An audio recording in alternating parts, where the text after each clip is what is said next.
How to have fun anytime, anywhere. Step 1. Go to ChumbaCasino.com. ChumbaCasino.com. Got it. Step 2. Collect your welcome bonus. Come to Papa welcome bonus. Step 3. Play hundreds of casino-style games for free. That's a lot of games. All for free? Step 4. Unleash your excitement. Woohoo! Chumba Casino has been delivering thrills for over a decade. So claim your free welcome bonus now and live the Chumba life. Visit ChumbaCasino.com. No purchase necessary. VGW Group. Void where prohibited by law. 21 plus. Terms and conditions apply. Goals are always good, right? Being a goal-oriented go-getter makes your life better? Maybe, but how you set and work toward your goals matters, and if you're not careful, your goals can work against you rather than for you. Let's talk about some ways to prevent your goals from going wild and making your life worse. You're listening to the Health Courage Collective podcast, episode 193, Goals Gone Wild. Welcome to the Health Courage Collective podcast, the show for women who are too busy to slog through hours of generalized, inapplicable, and often contradictory health information, but too smart to ignore that a few minutes of focused attention now can prevent years of suffering in the future. I'm your host, Christina Hackett, a pharmacist who doesn't want you to live on prescriptions, a certified coach specifically trained to maximize your potential, and a compulsive learner obsessed with preventative, cutting-edge, holistic, and integrative medicine. I'm on a mission to increase your physical and mental resilience so you can fearlessly look forward to your next 40-plus limitless years. Your time is now. Let's go. Hi, my friend, and welcome to another episode. You are so great for being here today. I hope you've had a great week. How are your supplements? Have you thought about the ways to get the benefits from the most important ones without falling prey to buying supplements of poor quality? I love supplements and I think they're a great tool, but buying them is a little bit of the Wild West. But they can be a part of an intelligent plan to age at an elite level. Today, we're going to talk about Goals Gone Wild. I love that name so much. I wish I had thought of it, but I got it from Caroline Adams Miller, and she got it from a 2009 article in a journal called The Academy of Management Perspectives. Sounds like an enthralling journal, right? Anyway, the name is great. I have my own definition of Goals Gone Wild that I think will help you be more likely to achieve your goals and have fun doing it. The journal article's definition was that prescribing goals to your employees fosters unethical behavior and corrosion of organizational culture. I was looking up Girls Gone Wild stuff to see if there was any funny little tidbit I could add to this episode, and there is absolutely not. I remember hearing about the existence of the show around the time I graduated from high school and was in college, and I already knew that it was completely horrible, but just thinking about it for 60 seconds filled me with rage again. And yes, I know the rage is not happening to me. It's my thoughts creating hostility, but I'm choosing to keep the outrage. Apparently, the creator of Girls Gone Wild, Joe Francis, was arrested in 2011, pled no contest to several charges, including child abuse and prostitution, and was sentenced to 270 days in prison in 2015. But he fled the country so he didn't have to go to prison, and he now lives in a 45,000 square foot mansion in Puente Mita, Mexico. Not funny. What a horrible way to start a podcast episode with such a fun name. So sorry. So let's get back to why we're really here, which is to help you peel back what's holding you back so you can unleash your already awesome self. We're going to talk about 10 common ways that goals can go wrong so that you can avoid these problems and be more likely to accomplish the things that matter to you and have fun along the way.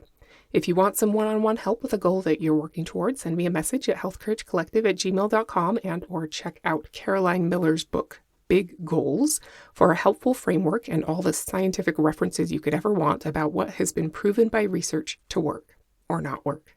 So our first instance of Goals Gone Wild is what Caroline is referring to in her book when she uses that phrase, and that's thinking that all goals are performance goals.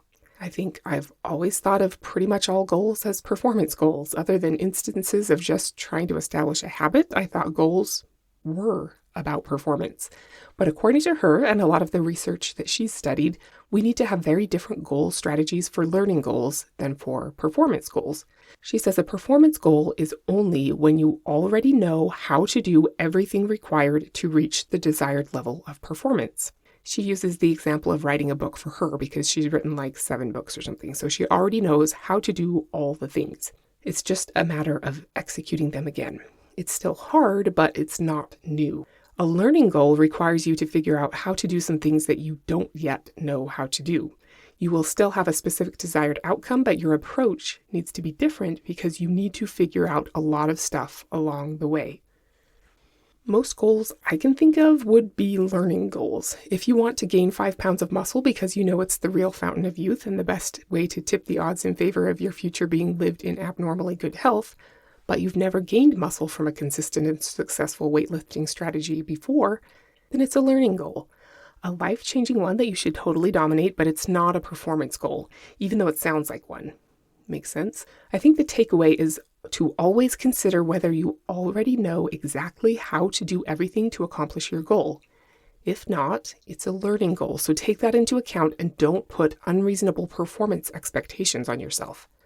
A seasoned bodybuilder's goal to gain 5 pounds of muscle is much different than a novice's because she's already done it a bunch of times and knows all the steps. You've got to figure some stuff out first.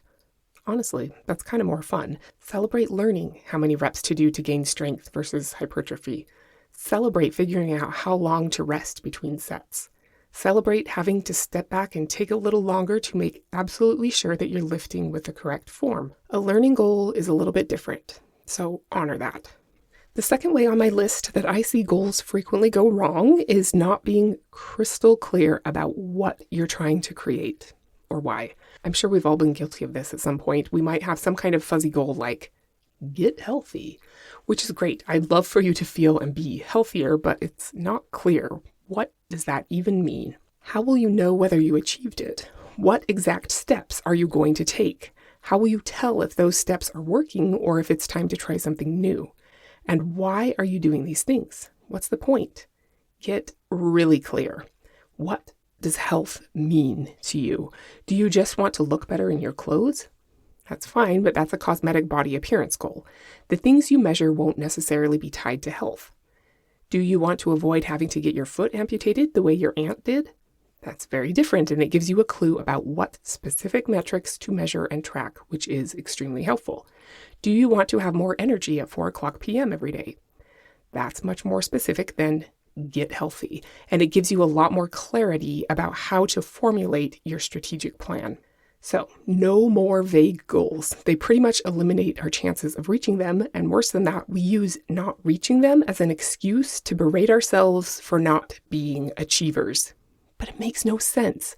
Swear to me that you'll never do it again. Only love for yourself.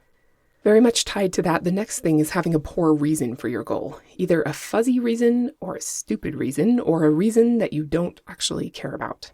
Maybe you have a goal to eliminate dairy from your diet because an influencer or health person of some kind told you that you should. Then your why is because other people said it's a good idea. Maybe it is, but if you're not all in on all the things a dairy-free diet can do for you and you really like cheese, it's going to be very unpleasant to try to force yourself to do it.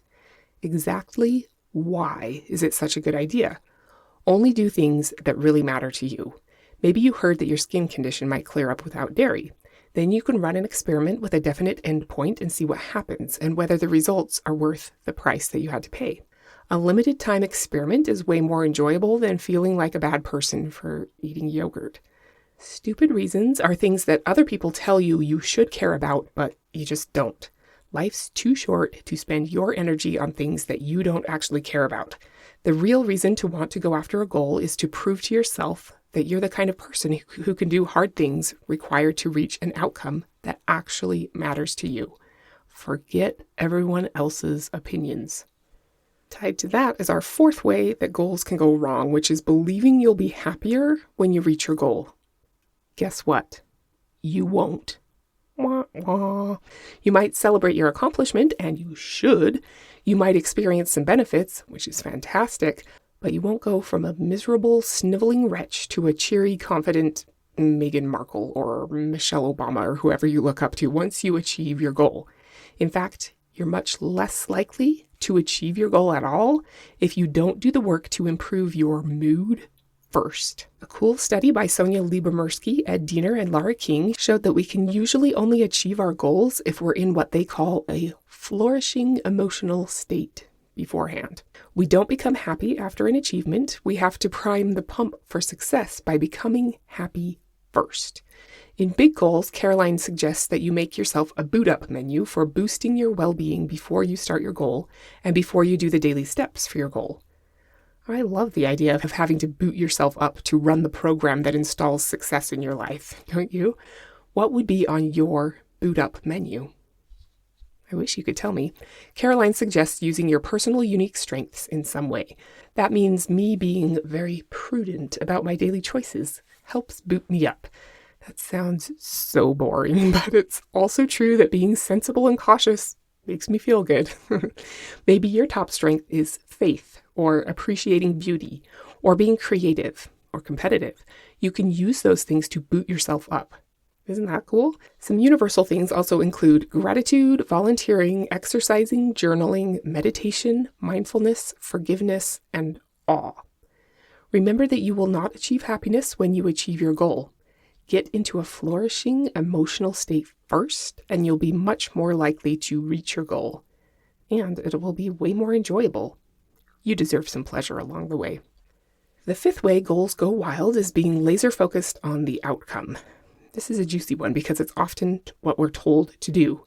Keep your eye on the prize.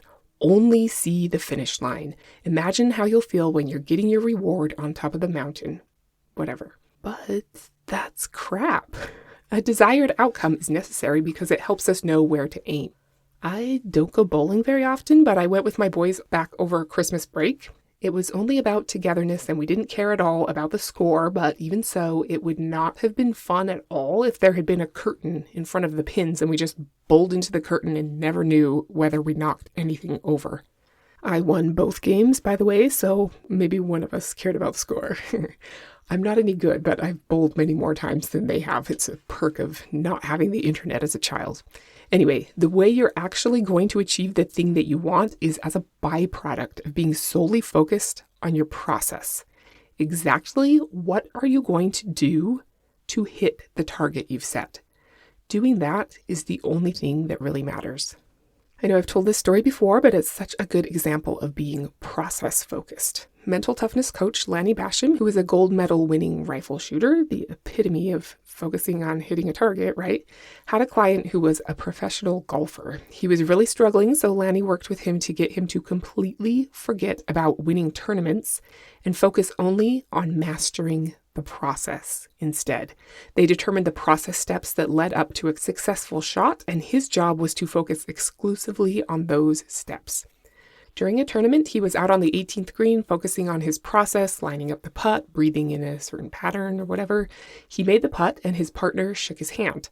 Then his wife came running out onto the green, cheering like a crazy, and he looked at her a little confused and said, "Did I win?" Yep, he just won the tournament and almost $1 million, but he was so focused on nailing the process that he had no idea he was sinking $1 million putt at the time. That's how it should be. Focus on mastering the process, and I would argue loving that process along the way, and the trophy will come as a byproduct. There's more we could talk about being all in on the goal and simultaneously unattached to the outcome, but we'll have to leave that for another day. That's goal magic. The best way to master the process is with frequent, highly relevant feedback that keeps your process on track. Something you can measure that tells you whether what you're doing is working. Next up, closely related to focusing on the outcome over the process, is only thinking about the outcome of our goal and how fabulous it will be, and using positive visualization to enjoy it and make vision boards and meditating on succeeding without getting real about what it's going to take to claw our way there. NYU professor Gabriel Oettingen has shown through 20 years of research that what is far, far more likely to help you reach your goal is not positive visualization, but negative visualization. All right, boys and girls, who's excited to immerse themselves in a world of snakes, scorpions, endless prescriptions, chronic pain, and adult children who will never leave your basement to participate in the real world? But it's really true that negative visualization helps. She calls it mental contrasting. Fantasizing about the end result you want actually makes you less likely to achieve your goal, but imagining the negative scenarios of how things might play out makes you more likely to achieve your goal. Realizing what is most likely to go wrong helps us prevent those bad outcomes or helps us prepare plans of action to overcome them before they derail everything. Being less reactive or flabbergasted by problems and more prepared for obstacles makes us more likely to achieve our goals. She has a great example in her book, Rethinking Positive Thinking, that's something about gathering a group of college students who have a crush on someone, and half of them visualizing how great it would be to date that person and fall in love, and the other group visualizing all the things that could go wrong if they approached their crush or asked them out. The group who imagined all the things that could go wrong and ways that they could be humiliated were the ones who were more likely to have made their move by the end of the experiment and felt more calm and confident when they did than the positive visualizers. I also love the book Thinking in Bets by professional poker player Annie Duke. She has 2 great tools that will very much help your goals not go wild. One is what she calls a pre-mortem. It's like a post-mortem autopsy, but done before your goal dies. It's discovering the cause of death of your goal before that happens. Imagine a big headline that reads, 78-year-old woman stops living before she dies by being too fatigued, too fragile, too confused, in too much pain, and too overscheduled with medical follow-ups upon follow-ups with 6 different specialists who never communicate with one another to be able to get out and make a difference in the world. Sadly, that would not even make back page news. It happens every day, but it doesn't have to happen to you. So you imagine that you failed. The exact opposite of what you wanted to achieve happened. Now use your autopsy scalpel and probes to figure out why. Was it because you were always too intimidated or embarrassed to try weightlifting? Because you didn't know how to start understanding the pros and cons of hormone replacement therapy? Because you weren't willing to go through the hard work of discovering foods you love that also help your cells thrive? Because you came home from work every day too exhausted to move? I think it would work better with a more specific goal. Again, it presupposes that you know exactly what you're trying to create, but it's so useful. Annie's other tool is called backcasting. It's basically the opposite. You imagine yourself having achieved everything you set out to do and reading a headline that says, 94-year-old woman has been serving underprivileged youth for 50 years. She still plays basketball with them, helps them craft compelling college entrance essays, and teaches them how to cook. Now, how did you get there? What steps did you take? What opportunities fell in your lap? What habits did you do every day that led you there?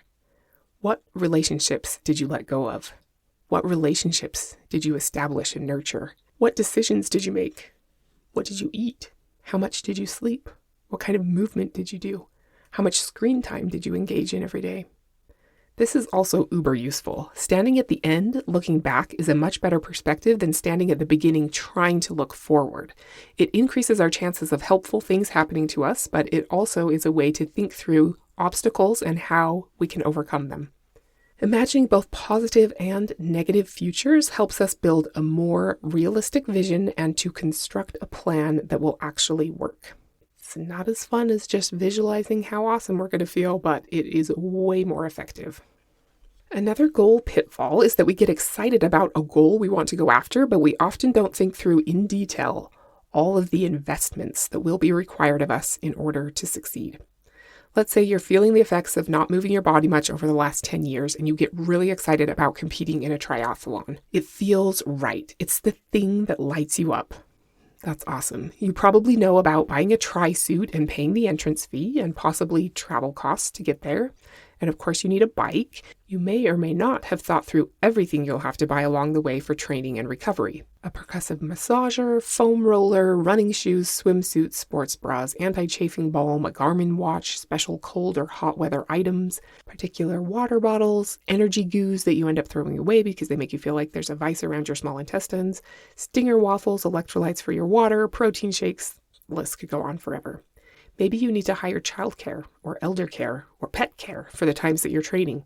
That's all fine, but it's helpful to come into your goal with your eyes open about all of the expenses so you don't start resenting them or feeling victimized by them or using them as an excuse not to complete your goal. According to Carolyn, where most people make mistakes is about the amount of time they'll need to invest in accomplishing their goal. You need time to learn new things, time to explore what-ifs, time to master things, maybe even time to spend in therapy conquering a disabling fear, or time to spend with a coach, changing your mindset. You might print out a training schedule for your triathlon and think that all you're putting in is 6 hours a week every week for 12 weeks. Did you consider opportunity costs of what you'll miss out on by training at that time of day for those days? Are you willing to give up another hobby or movie nights or cooking for your family every night? What if you need extra coaching because you have to learn some swimming techniques that you didn't realize you didn't know? Did you consider how much time you'll need for proper recovery? You won't make progress if you didn't get enough sleep every night. Did you factor that in? What about time reviewing your performance, time stretching or doing red light therapy, time washing all of your performance clothing and reading blogs about how to improve your event transitions? I'm all for you kicking butt, but quickly jumping on a bike while soaking wet is my idea of torture.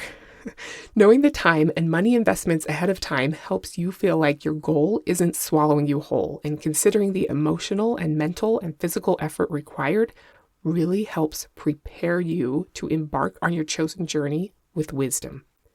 A survey of women who rose to the top of their profession found a single common denominator among all of them.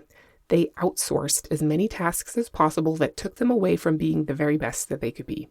They understood that a big achievement required a big investment in getting a bunch of daily nonsense off their to-do lists. So they did.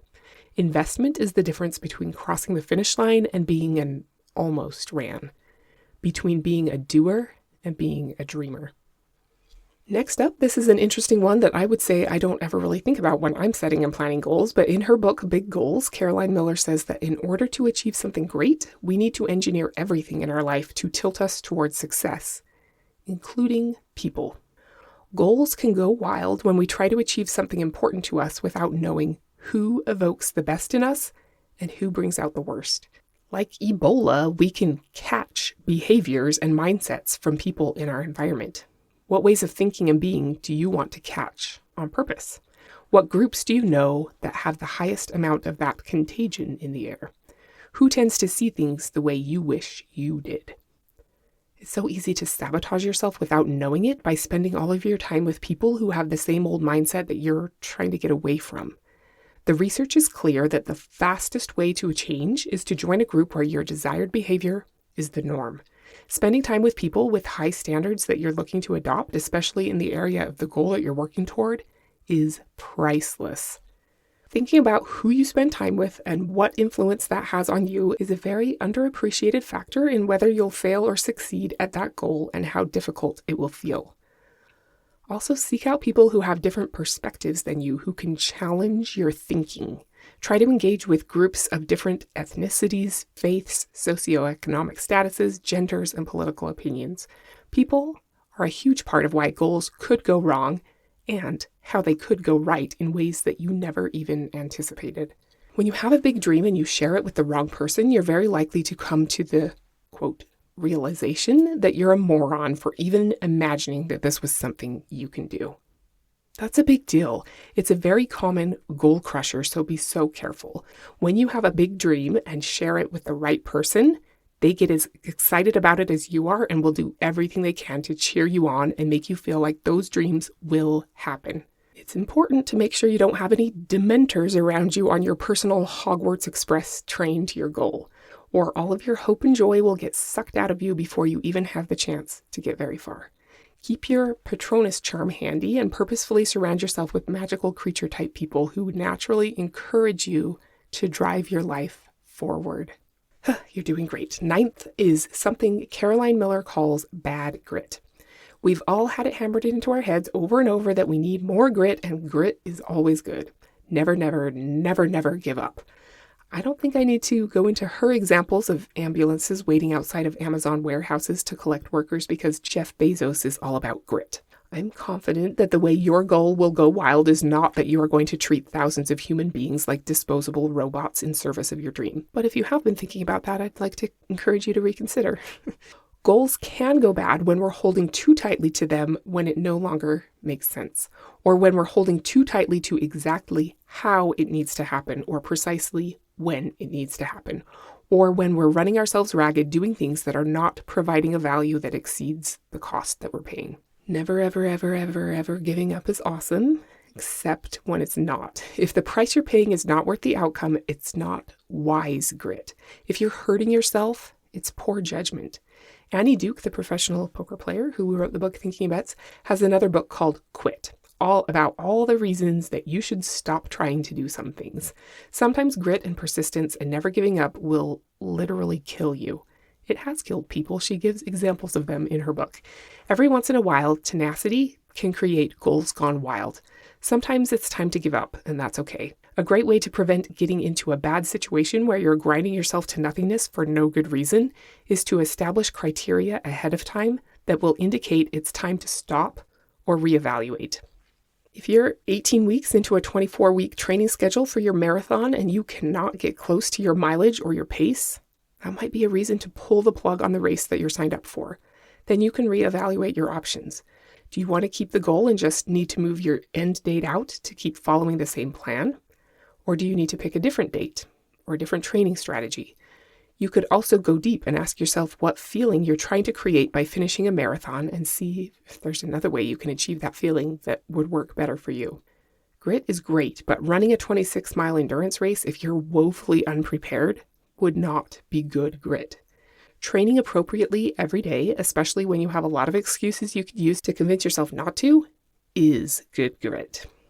Okay, the final way I see goals being used against smart women is when they use awesome and admirable aspirations like a billy club to beat themselves up for not having reached them yet. Don't do that. Goals can be such fun ways to see what you can pull off. I think figuring out how to set and achieve goals is one of the best life skills you can possess, but only because it's deeply fulfilling to see yourself live into your inherent awesomeness. Not having reached your goals yet, or someone else's goals that you think should be your goals, doesn't make you a loser. Heartbreakingly, many midlife women suffer from diseases of despair because they feel like their lives don't have deep purpose or meaning anymore. Big goals can make them feel worse if they see them as evidence of what they've been unable to create for themselves, or, when approached lovingly and intelligently, can help them feel like the insanely creative and powerful changemakers that they are, prepared to handle all of the professional, relationship, physical, emotional, and hormonal changes that come at midlife. Setting and achieving goals is awesome. Just don't use goals against yourself by allowing them to run wild. Send me a message at healthcouragecollective@gmail.com if you need some goal support. Don't compare yourself to other people or use goals or the goals process to berate yourself. Cultivate your good grit, but don't push yourself into bad grit by doing unwise things in the name of goal achievement. Be careful who you share your goals with and who you surround yourself with. People can both crush your spirit or set you soaring. Curate the people around you carefully. Consider all the investments of time, money, and energy that will be required to achieve your goal so it doesn't start to feel out of your control. Remember how much more powerful negative visualization is than positive visualization.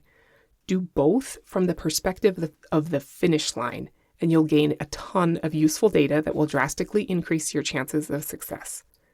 Also know deep down in your soul that you will not be any happier once you achieve your goal than you are right now.